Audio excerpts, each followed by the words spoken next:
Identity and financial fraud are like a box of chocolates. You'll never know what kind you're going to get. From random phone calls asking you to verify your bank balance, to phony contractors offering to complete work on your home, to desperate pleas for money or a demand to transfer sums of cash from a supposed relative in immediate trouble. Fraud is affecting Montanans and is on the rise. Fortunately, we are here to help. In this brief presentation, we feature red flags to identify fraud and scams, plus resources to better protect you and your family. Wire transfers are a classic area that fraudsters use when they're trying to get people to send them money, oftentimes out of country.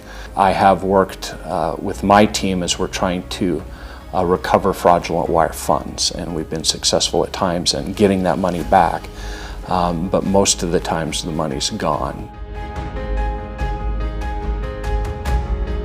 When people know that tax returns are coming out, there's more scams happening. When Medicare is renewing, there's more scams happening because people know there's more engagements and more confusion. And so they take advantage of those times when we're vulnerable. What we see the most is seniors tend to be more isolated in our culture. They don't have as many family members around them. And so it's easier for people who are committing fraud to take advantage of them because they don't have someone to check in with about if it's actually fraud happening to them or if it's a legitimate interaction with someone.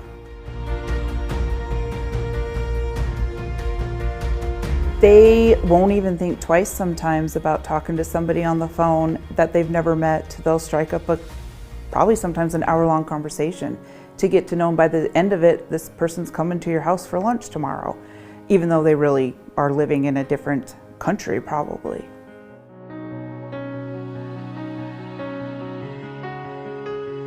They induce fear in our elders when they call on the phone.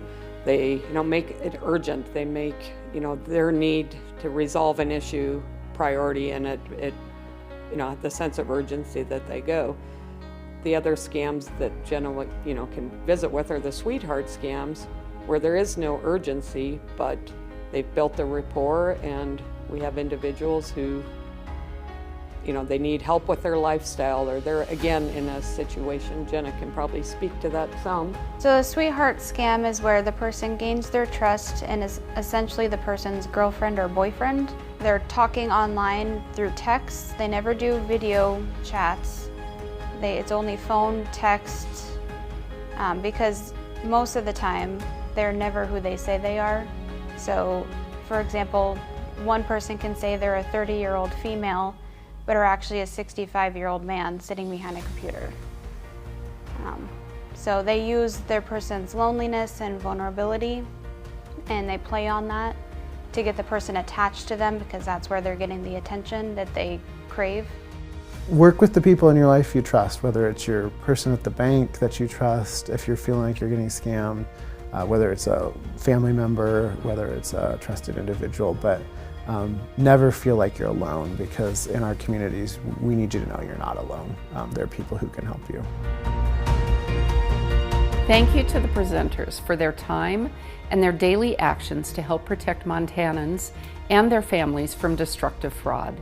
We invite you to call us or stop by any of our local bank branches and talk to our bankers. Your security is our priority. Let's stamp out fraud together.